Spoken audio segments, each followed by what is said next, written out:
All right, we are back. This is The Guys Next Door, brought to you by Picture Rocks Cooling, Heating, and Plumbing. I'm your host, Ron Arenas, with my guest host, or not my guest host. You're just my co-host. Just like a host. Yeah, I'm not guessing this week. I'll stick around for a while. So who are you? Yeah, I think I'm Pastor John McLean. Ah, Yes. okay, I've heard of you. I'm of the Veteran Rescue Mission. Oh, Yes. very nice. Actually, I wear many hats, kind of like you. But Yeah. yeah, we'll say Veteran Rescue Mission today. Okay. Well, why don't we talk a little bit about that? Might as well. Yeah. Might as well. Since we're here, We're yeah. here. I'm sure our listeners want to know all about that. Okay, so just to, I guess we'll set up. What is the Veteran Rescue Mission? You may ask yourself. I have been asking you that. got Yeah. look in your eye. Just right now. Well, Veteran Rescue Mission is a homeless veteran transition program that we created in 2015, as as a consequence, for lack of better words, of a homeless suicide epidemic that the VA put out a report on in 2015. So, not only was I blessed kind of to take my own experience and make something of it, but we definitely felt like, due to there being this epidemic, we should do something to address it. And that is a transition center and a program that helps locate and connect veterans with the benefits that they need. Okay. Mm. That's awesome. I like it.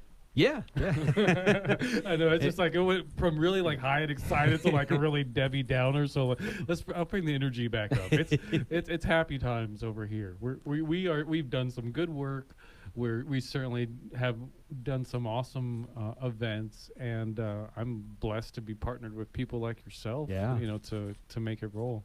And I love how you're out on the streets doing the work. Yeah. You're actually out there, and you're picking up the your potential veterans that need the help, and finding the services for them. From what I understand, most of them don't know either what services are available or how to even just get started with those services. Yeah, it's mind-boggling. The misconceptions that exist all around us, and then when you kind of unfurl the truths, you see what's really going on. Like with an example is, for years you've been telling me I need to change my filter in my house once a month, right? And it's just like the simplicity of that is there, but it's lost on me because I'm not in the heating and cooling business. So I don't know all the different parts that go into a heating and cooling system. That same thing exists for helping the homeless population. It seems like it's this like complicated, sophisticated thing, but it's really not. It's just I know the parts that exist with it. So and just to kind of to round that idea up, a couple of years ago we did a research study, and we surveyed over 200 people, just asking them all different questions about homelessness and how they got there, how they get out of it, what their different deficits are. And the big thing we found in that research study is over 80% of the people that live on the streets now don't even know the first door to go to knock on to get help. Oh, wow. Yeah. So just think of it even with your own situation. Yeah. Thankfully you and Janae are on good terms. Yeah. But let's just say you guys had a little spat tonight, and the cops said you got to go somewhere else, and for some reason you didn't have access anywhere else. Your credit cards got cut off. You didn't know, you didn't have anywhere to go. Yeah. Like where would you start? Where would you go? Yeah. Where would you start? And that is especially if you're in a different town or something. Yeah. Yeah, and you didn't have any form of payment or just, even if you're in your own town, but you don't have that family support. You don't have, you don't have someone that you can't just go to your mom's house and go through it through the night, or, you don't have the blessing of going to your kid's place, and work through it. So that's, I think, the big thing that I've seen with the people that I work through. And granted, Tucson is a very transient city, so not too many people are born here that live here. Yeah. So most of the people that I work with, that I am their last line of support. And Wow. I help them. I'm helping them build it back again, brick by brick. Yeah. So yeah. What are you seeing any certain ages, or is it like kind of all ages out there?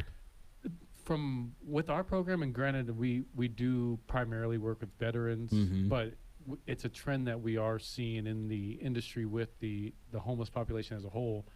It's over 50% elder. Oh, wow. Over 50% people that are over 60. Really, over 60? Yeah. So, I mean, I'm not going to prognosticate exactly what we're seeing, or like maybe in a baby boomer generation, et cetera. But we are seeing, over 50% of the people that have gone through Veteran Rescue Mission have been over 60. Wow. And definitely, and I mean, I think, we have Martin here in studio with us that was with us the last big outreach event we did.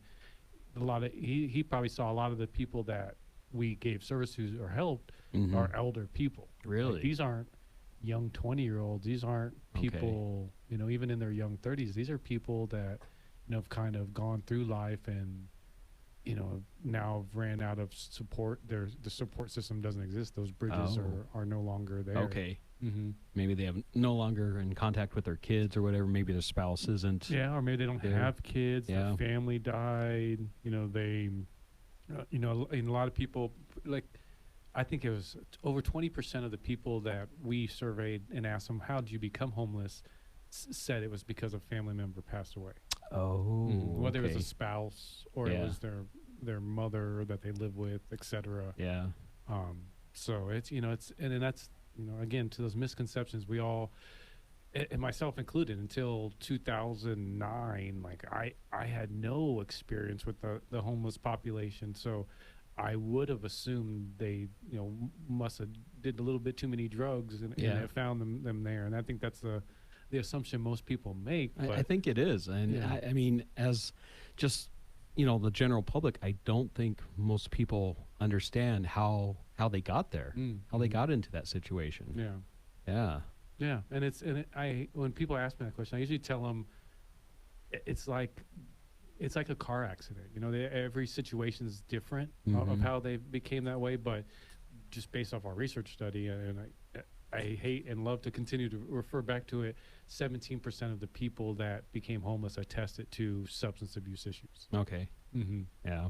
So it's, it's people, family members dying, it's becoming sick, it's losing their job, it's, not having the support system when things go wrong. So yeah, certainly it's been a blessing for our organization to be here to help fill in those blanks when we find somebody, whether they're in a wash or they're already in a shelter, and we bring them back to our shelter, we can look and see what what do you have, what are you missing? You got your birth certificate, social security card, ID, medical records, etc. Unless whatever you don't have, we can help get those things for you. Okay, so some of the people do have some of those documents that they're able to at least start the process, and then you can help them get the rest of their documents. For sure. I mean, it's in some capacity.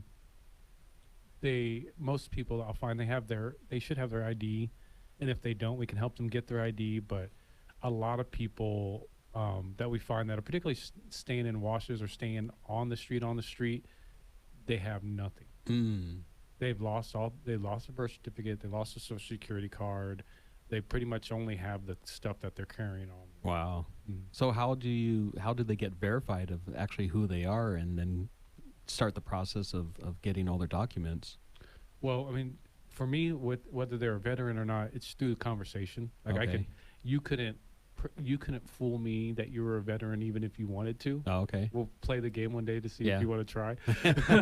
And then once I kind of we see that they're a veteran and they're kind of eligible for our program, I will myself or one of our other people that works with us will sit down with them and fill out the paperwork with them to get that stuff, and then actually pay for those different things that are necessary. Nice. Yeah.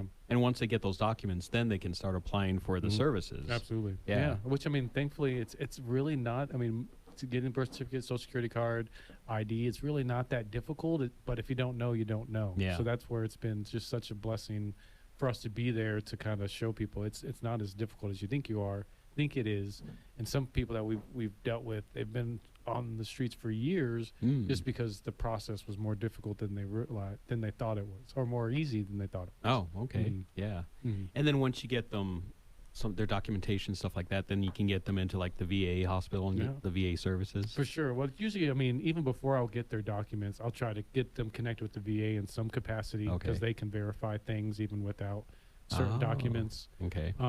But then definitely once they get their documents, I'm certainly trying to get them connected with a job or some type of benefits. If they're elders, I usually try to get them, help them file their Social Security disability insurance. Oh, yeah, that's true. Yeah. And then if they're, I'm also trying to reunify them with family. Definitely all the people that go through our program, they see one of our therapists because that's an arm of what we do. Okay. Is therapy. So certainly we're with us, we're just trying to figure out what are those gaps and help them fill in the gaps the best we can. Very nice. And what can we do to support you? Well, definitely veteranrescuemission.org has kind of a list of the different annual programs we do, monthly programs we do. Just like any other organization, we always need donations, but certainly plugging in with one of our regular events, especially our annual March event where we go and actually live on the streets, is a really big way to kind of continue to add on to what we're trying to do. All right. Well, thank you so much. No, thank you, my friend. Yeah. We'd like to thank our sponsors, Piper Family Painting, Tucson Pack and Ship, Picture Rocks Cooling, Heating and Plumbing, and Steamy Concepts. We'll be back in just a few minutes. All right. We are back with the guys next door with me and this other guy. Yeah. Yeah. Just doing a drum solo over here. No big deal. Yeah. Yeah. Yeah. just killing the game with the drum solos. Not saving any drum solos. But you looked really good on radio doing that drum solo. Yeah, you like that, huh? Yeah. Okay. I thought it sounded crisp. Yeah, it was. Sure. It was. Yeah. That's why I'm here. It was definitely an acoustic set of drums, not the digital ones or anything. Yeah. No, it was the real deal. I'm old school. Yeah. You know me. Yeah. You know me. Yeah. And and speaking of me, I want to talk about my heating, cooling, and plumbing needs. Oh yeah. Yeah. Okay. And how they've been addressed really well over the years. Well, I mean, cool. We got you through the 2 weeks of winter in Tucson, so. I don't know who this we is you're speaking of, but I used to always use a lot of different organizations just for different things. It was just like I just flipped through, the Did you go to the yellow pages? Digital yellow pages. I was going to say the yellow pages, but the digital yellow pages. And eventually, I found a cooling, heating, and plumbing organization. Oh, tell us that they just no matter what it was, like I just felt comfortable. I mean that was really kind of like the most important thing I think, most of all for me in getting the need taken care of. Because when I initially called this company, and I'm not going to name their names just yet. Okay. We're gonna, let's save it a secret, a teaser here. I had my ceiling leaking downstairs, my ceiling leaking from the bathroom upstairs. And not on purpose? Not on purpose. Oh, yeah, okay. It wasn't a part. It wasn't a water feature in your home? We weren't doing a water No? feature yet. Okay. We're going to though. Okay. And I was terrified. Like I thought maybe like $15,000-$20,000 to fix this. Like I really didn't know. Like right. I'm in, and then what I realized, okay, the homeowner's insurance is going to take care of this. Still, that's going to be a really big deductible, and I don't look forward to this. Mm-hmm. But let me get someone I trust in there to take a look at it, so that way I can. Well, that makes sense. Yeah, you know, because like, just like when you take your car to a mechanic, you don't know. You don't know what's going to happen. So you want to let me have someone that I know knows vehicles take a look at it first. And this is your home. This is where your family is. This is my family. So you want a trusted person in your home. Yeah, exactly. Yeah. And it's just like with cooling, heating, and plumbing, like, who knows a cooling, heating, and plumbing guy? Like who just regularly, not many people, but thankfully I'm networking, I'm out there in the world, like able to really build rapport and figure out like who's trustworthy. Like who would I even want in my house? Yeah, right. And this company, I'll reveal their name now, is Picture Rocks Cooling, Heating, and Plumbing. I've heard of them. Yeah. They have a really cool jingle. Really cool jingle. Yeah, I sing it myself. I go in my falsetto voice, and they hired me. But but they, when I met Picture Rocks Cooling, Heating, and Plumbing, I think you were the first guy. Yeah, I think first person I met. Mm-hmm. And at a networking event. Yeah, and not only you, but like everybody that I met among Picture Rocks Cooling, Heating, and Plumbing since you was just really people I like. Well, that's good. Like, and they're like, we want to be likable. I mean, authentically, I would say kind of you've all become my friends in your own way, like outside of kind of like that connection. And it's been a blessing, not only have I had you guys do lots of work in my house. Not you. You don't actually. I have never seen you actually really do work. But but there's a rumor that I once did work. Did you? Yeah. Oh, okay. Yeah. I haven't That's heard what that the rumor is. I haven't heard that Oh, rumor. yeah. No. It's an old rumor. Yeah. Yeah. Okay. Good. I hear you. No one even talks about you it like anymore. second and third lunches, or at least you used to. Yeah. Yes. Oh no, I still You like still the do. second and Okay, third good. lunches. Okay, Sure. good. Yeah. Yeah, for sure. But yeah. I mean, it's just you guys are all just super awesome, and definitely the work you've done is great. But that's enough of me talking about Picture Rocks Cooling, Heating, and Plumbing. Why don't you talk about it? And it's kind of primarily just tell the origin story. Like, what year did you start? Like, what made you even get into it? And then kind of what has that journey been like to where you are now? What would you pride yourself on now? So we have like 6 hours? About 6 hours to go. Okay. Yeah. So, all right. Well, hold on for the ride. No, we started 24 years ago. February is our 24th anniversary, so 2001. Man, Martin in here is barely 24 years old. Yeah, I know. He was in diapers when we started. Yeah. But I worked for a couple small companies before that, and I decided to go out, and I felt that I could serve the community better, and that's just something that since the beginning we felt that we're a service company, so we're going to serve the community. Yeah. And do you have a passion for HVAC? I have a passion. I do. One of the best things that I like about HVAC is the diagnostics. I like to be that detective. I like to figure out why. I could see that, Sherlock Holmes. Yeah, yeah. What's going on? And it could be something simple, but then also it's like, well, let's dig further. You have a symptom, but let's figure out why you're having that symptom. So same with your so HVAC kind of coming unit. in to save the day almost. Yeah, like that firefighter in you. Right. Yeah. Exactly. Okay.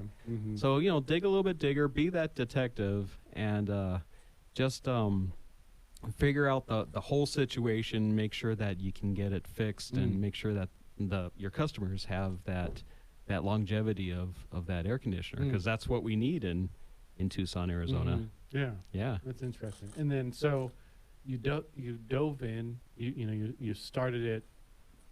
I'm guessing the traditional story. One guy with one truck. Yeah. And kind of went at it. And then what did the growth process look like?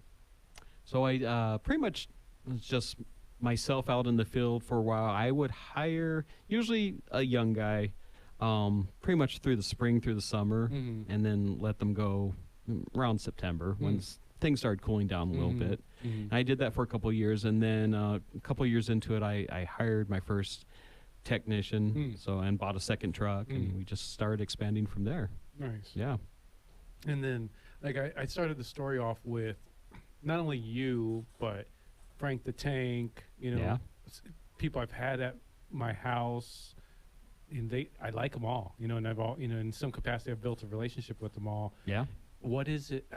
How are you so good at spotting cool people? I guess for a lack of better word.